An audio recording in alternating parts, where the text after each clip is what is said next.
Welcome to 13. Let's go. Last 13. We didn't have one last week, but we're back.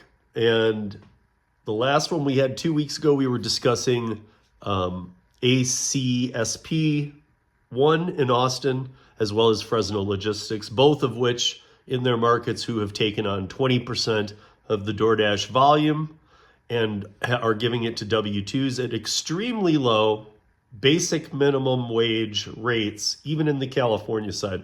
And I would suggest to everybody to go watch that one first if you want a little back history on this.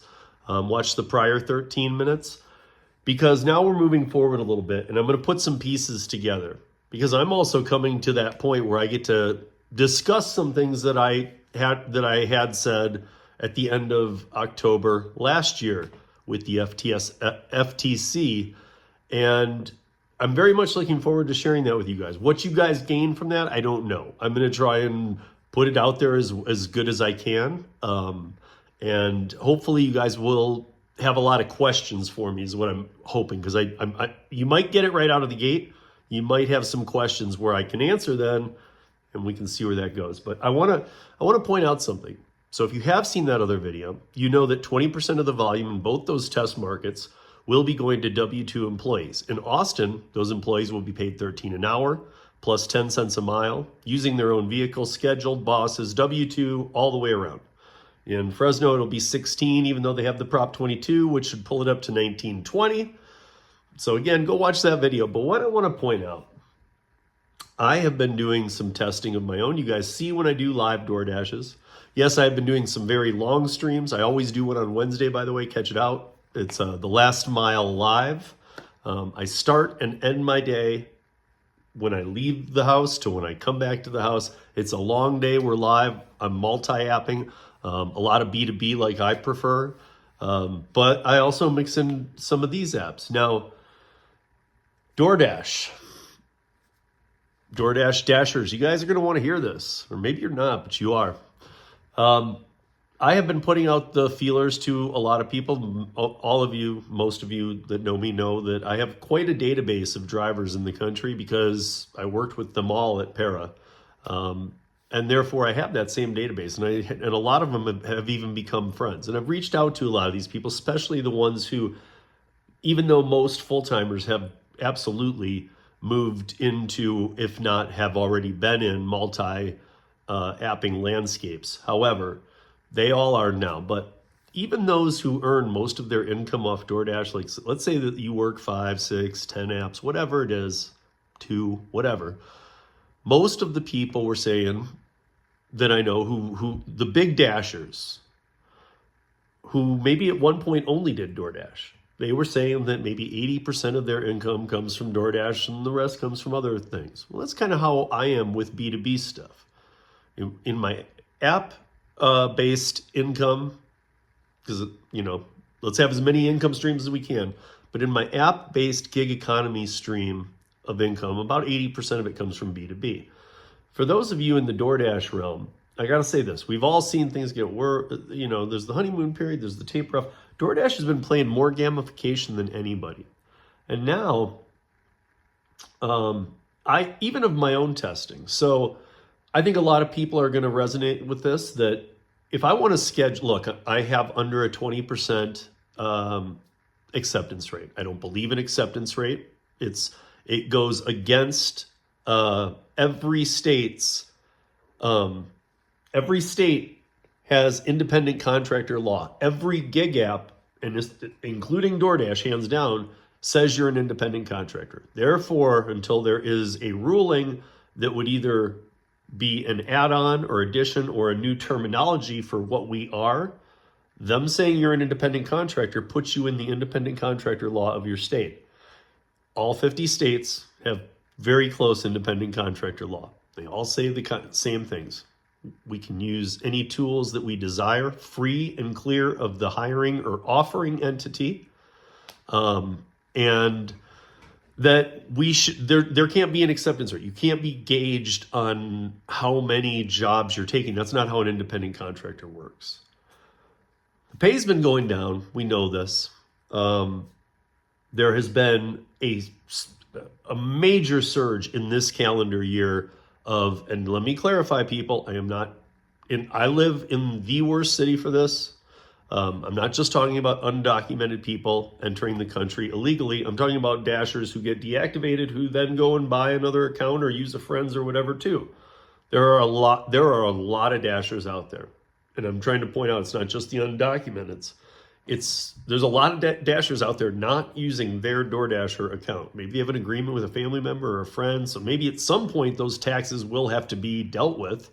But to a lot of the illegal accounts, they will never have to be dealt with. This threw a real problem into the system this year because it allowed DoorDash to go, look, people keep taking these horrible offers. Even as they got to a point where everybody's going, dude, you can't take that. You can't live on that. Well, they were.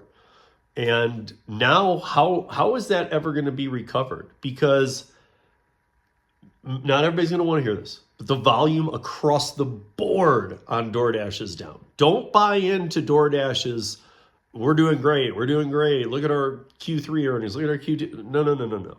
Okay, they're diversifying and it's like believing that the future of DoorDash rests with Mattress Firm.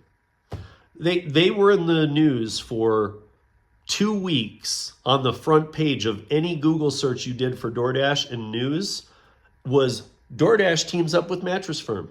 I have talked to people around the country. I don't know one person that has taken one. I don't know one person that has seen a Mattress Firm order. And yes, they are active on the app now. Just doesn't happen. There was some other stories going on at that time that were very relevant to DoorDash that were pushed to back Google search pages because they didn't want it seen. They didn't want you seeing about these pairing ups with the W2 markets in Austin and Fresno. And by the way, by the end of the month, there are 3 more markets coming. This was done because of them literally constantly stepping around legislators' laws, lawmakers, Congress, everybody who wanted to know what was going on. They loved keeping them in the dark, and they loved not having to answer to anybody. And a lot of times we even know they make agreements and then they say, okay, well, we're not going to follow that or whatever.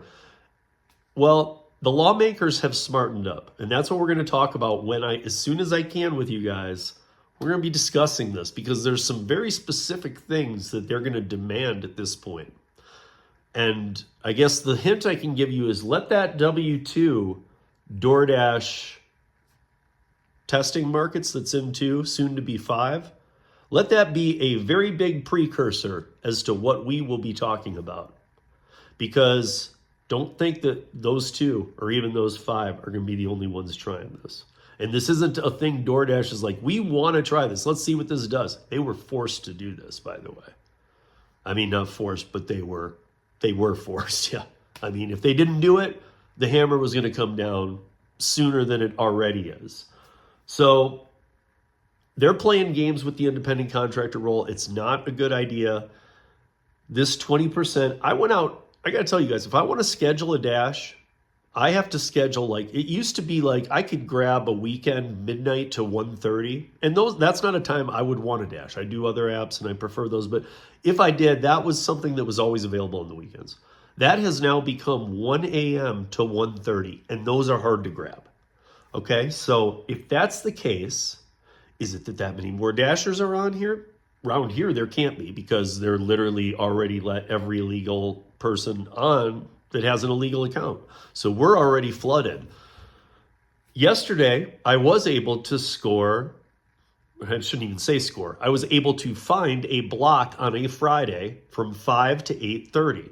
I made that scheduled block, even though I do have a workaround that a friend taught me and that I don't mind spitting out here. It involves Dash along the way. If you have any questions, email me, steve@ridesharerodeo.com. If you don't already know about Dash along the way, not just that there is a thing called Dash along the way, but how you can use it to dash now anytime you want and stay in your zone. Email me if you're curious. I'm happy to share it, actually. But now I went on yesterday at 5 and I made sure, I didn't go on and pause it and I was still doing something else or whatever. I went on at 5 o'clock ready and I turned all other apps off. I knew I wasn't going to dash till 8:30. Initially I was, but I wanted to go see my son coach Pee Wee football. I wanted to go see that last night. So I knew I'd be able to dash for about an hour and a half. I sat in one of the best spots in Denver to sit in my zone. We're between tons of restaurants, right by a place that gets a lot of deliveries. I'm not going to give up my fishing hole, but I mean, I was in prime spot. That's where I would go all the time when I do work DoorDash. And even though the offers aren't good, I see them.